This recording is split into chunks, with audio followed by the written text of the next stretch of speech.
Hi everyone! We are almost done with school. Well, I'm almost done with school. I'm pretty sure most of you that watch this that aren't in my class are in summer break. And I'm very jealous, but I'm getting close. I got like 3 to 4 weeks left and I'm home free.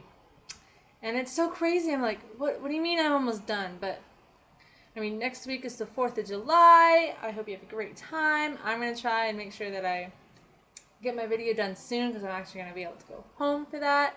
So excited. I get to see a bunch of friends I haven't seen in a while.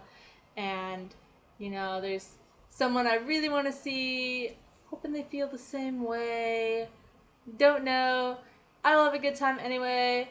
So, moving on to the lesson. We finished Jeremiah, I believe. No, or did we start Jeremiah? We finished Jeremiah. We started Lamentations. I think that's how you say it, because like you lament. I'm not the best. There's a reason I'm not an English major, but Lamentations. You lament. I'm pretty sure that's how it said. But it was interesting. I mean, at first I was kind of disappointed because I was like, we're still talking about the destruction of Jerusalem. Can we move on? Come on. And then, I had to read some of my peers' posts because I was having a really hard time finding, lessons out of this. And then I read some and I was like, oh, you found this. And I was like, there's a lot more going on here than I think there is. So I'm grateful for you guys.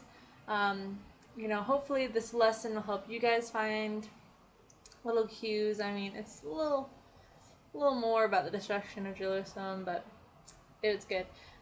Focusing on Lamentations 1 through 5, which is the whole thing. It's very short. Starting off, in Lamentations chapter 1 through 11, Jeremiah spoke for himself, while verses 12 through 22, he spoke as if he were the whole country of Judah.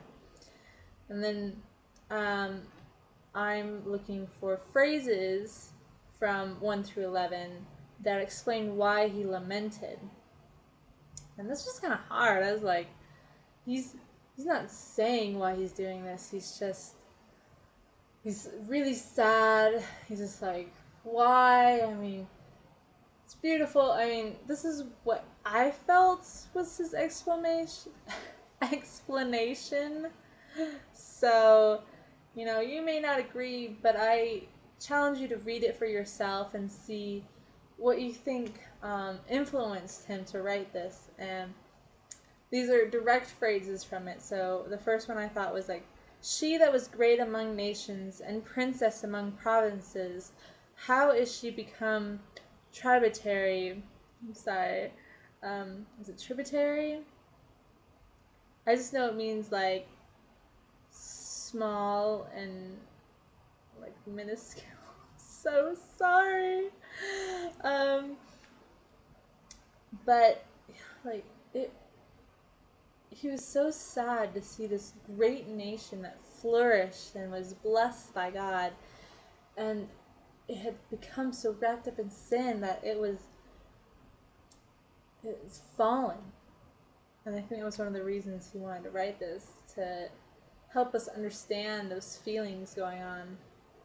And then, all her friends have dealt treacherously with her. They are become her enemies. So that said it. Sorry, I sing a lot. It's not like me. I think it's interesting how he describes the city as she, but all the people. So sorry. I don't know what's wrong with me today. They had very many alliances. That's the word I was looking for. Alliances, with Egypt and the other countries. But now, none. They were raw. They were like an open wound. They were just ready to be attacked. And, he was trying to, warn these people. The ways of Zion do mourn. I'll just pick that short one. He could see how So sorry. Um, they were just at this point where things were not good for them. And so they needed to be able to hurry and move on with this. And from the daughter of Zion, her beauty is departed. Now that one made me really sad. It kind of put me in perspective, like, this was a beautiful city, beautiful people. You wanted to be there, but it now become an ugly place. And it you can kind of mirror this with our world now. Our country used to be a wonderful place, but now it's just, I, I'm in a place where I'm surrounded by a lot of lovely things, but when I go back to some of my old friends from high school, I see that it's become very ugly, and it's not a good place to be at. Moving on to the next one.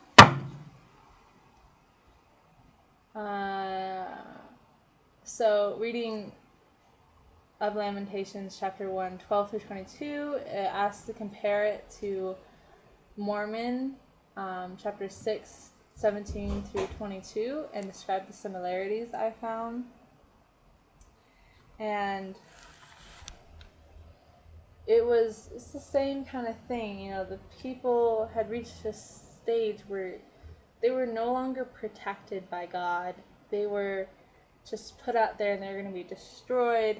And the prophet was mourning for these people because, it's, even though they're not, if I wasn't covering the mic too much, even though that these people are not good, well, let me rephrase that. Because there's many people who sin, but they're still good. But they're sinning so much. I mean, these are your friends, your family, people you live with, and they're just going to be destroyed. And you try to do your best to help them, but they just won't listen. And that's just the similarities I found. Reading the chapter headings from Lamentations 2 through 5, make note of the reasons to the suffering and destruction of the kingdom of Judah. How does Alma 41:10 apply to this period of history? This is Zion is pitiful because of sin and iniquity. I mean, it's quite clear why they're in this state to me. I mean, you're just, you reap what you sow. When you surround yourself with bad will come to you. And with Alma, the most important phrase is right at the end. I suggest you read it. So Alma chapter 41 verse 10, wickedness never was happiness. And Jeremiah had explained that one of the reasons he was so sad was because the people delighted in their sin. They believed it was happiness. They thought I'm going to be so happy. And I think it has to do with nowadays too. People think they're going to be happy doing drugs. They think they're going to be happy drinking. It's just, you may be happy for a short amount of time, but later on you're miserable. I don't understand how you can be happy drinking. I mean, you're just sick, but that's not the important part. It's just wickedness never was happiness. Sinning does not make you happy. Oftentimes people of the church get asked, why are you so happy? And it's just we understand what we need to do in this life and the things that will make you happy. So I hope if you're a non-member and you're watching this, ask me questions. I want you to understand. I mean, I want to share this with you. I mean, I'm not going to push it at you, but I want you to understand my happiness. And the last part is chapter 5, verse 15 through 22, and it's identifying the characteristics of a humble person that is humble enough to repent. And I found these things, and it's like they mourn their sin and they realize that it's a sin. And sinning shouldn't ever make you happy. So you need to understand that it's something bad, and you need to feel sorry for that. Now you have to recognize God's power, and so when you do that, you're humbling yourself to understand that you need His help to repent of that sin. You then act righteously, and so you learn from your mistake, and you have common phrase, broken heart and a contrite spirit. So you're open to learn, and that's what I think takes to be a humble person enough to repent. I hope you guys learned some stuff from this. Have a great week next week. I don't know if I'm required to do a student choice activity, but if I am, I'll get it done. So have a good week. Read your scriptures, and I'll see you sometime in the future. Bye.